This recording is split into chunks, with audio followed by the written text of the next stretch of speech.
Salut les amis, c'est Yves Michel. Bienvenue dans votre podcast Développeurs de demain. Dans ce podcast où nous répondons à toutes les questions des jeunes développeurs ou des développeurs en reconversion. Dans ce podcast, je vous parlerai de mon histoire que j'ai intitulée « WordPress m'a tué ». En effet, je me suis inspiré de la fameuse phrase « Omar m'a tué ».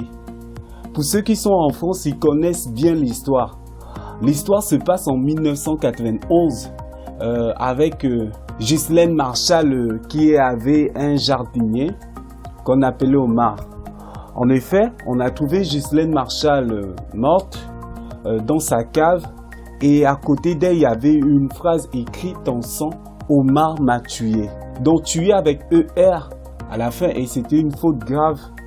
Et à cause de cette phrase, on a condamné Omar, il a fait la prison et quelques années plus tard, on va découvrir que c'est pas l'ADN d'Omar qu'on a trouvé sur les portes de la cave de la dame et Omar tôt ou tard sera libéré. Mon ami, c'est pas là l'histoire, comprendre, c'est juste pour faire un parallèle. Revenons à nos moutons. En effet, après mon baccalauréat, j'entre à l'école supérieure. Et à l'école supérieure, première année, je découvre le HTML, CSS et tout était beau. Et j'avançais. En deuxième année, je découvre le PHP, Java, etc., d'autres langages. Mais avec l'arrivée de mon professeur, il a pris un groupe des étudiants qui sont intéressés au développement web et je faisais partie de ceux qui aimaient bien le développement web. On s'est mis à côté, il a commencé à travailler avec WordPress et il montrait comment on utilisait WordPress. Donc du coup, personnellement, j'ai vu que je pouvais réaliser des sites en un seul jour, rien qu'avec WordPress. Rien qu'avec des glissés-déposés, tu n'as pas besoin de savoir ce qui se passe derrière. Et facilement, j'ai embrassé WordPress sans réfléchir, sans me poser des questions. Et j'ai commencé aussitôt à réaliser des sites, des clients pour une association dont je suis membre. Mais avec du temps, je passais tout mon temps à faire des glissés-déposés. Je ne cherchais pas à voir ce qui est derrière, comment ça se déroule, quel est le code, comment afficher une page, rien, je ne cherchais pas tout ça parce que j'ai suivi la facilité. Mais je vous assure, c'était pas facile lorsque parfois le site ramait, parfois j'avais des erreurs 500, des erreurs 502, 400, c'était pas facile. Je me rappelle les débuts, je me retrouvais avec des spams, 500 spams par jour, waouh! Je vous assure. Parce que quoi? J'ai suivi la facilité. Quelques années plus tard, je crois que 2 ans après, je m'y pose à toutes ces choses. Je me suis posé des questions. Qu'est-ce que j'ai gagné en développement, en apprenant WordPress?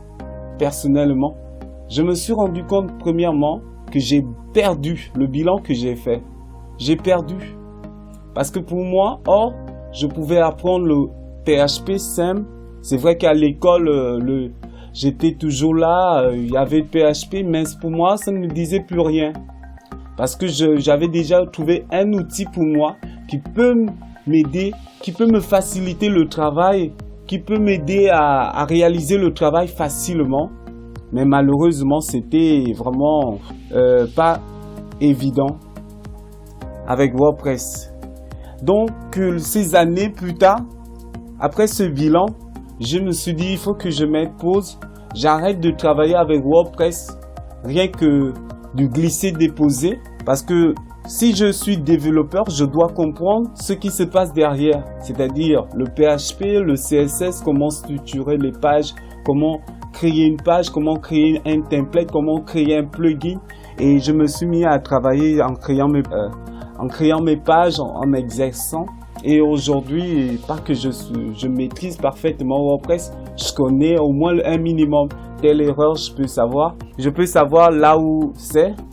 Si je fais ce podcast, c'est parce que je réalise que parfois, les jeunes développeurs ont souvent ce problème. On nous présente un CMS, un framework, on s'embarque, on n'analyse pas les pour et les contre, on n'a pas des bases. Et si je tenais à vous le partager, ce podcast. Mon expérience, c'est dans le but de vous aider, vous informer et vous dire de ne pas tomber dans des mêmes erreurs. Voilà pourquoi je l'ai intitulé WordPress m'a tué.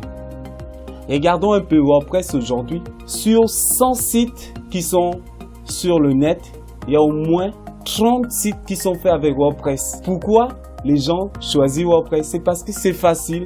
Même les secrétaires font WordPress. Tout le monde fait WordPress aujourd'hui en France.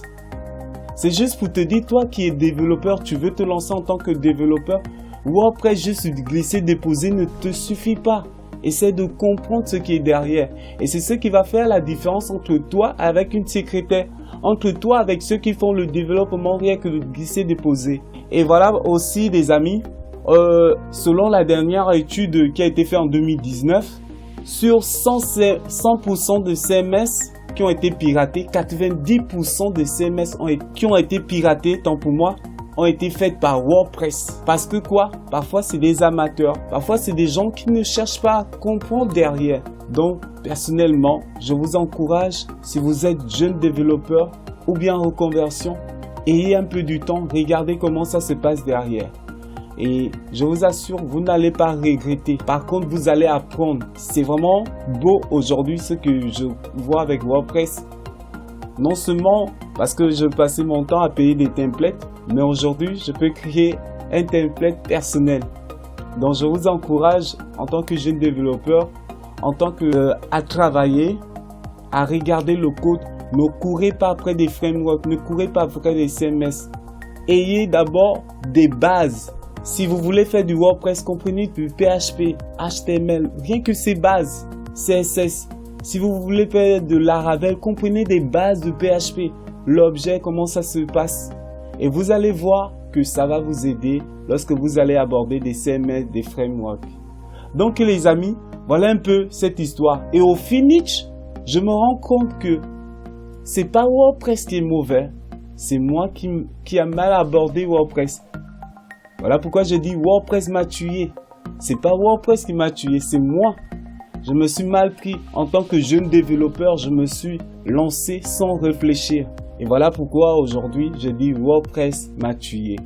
Avec ER à la fin. Donc les amis, merci encore. Laissez-moi vos commentaires. Si vous avez un point que vous voulez qu'on aborde dans l'un de vos podcasts, laissez-le en commentaire. Et moi, je vous dis à la prochaine fois. Ciao.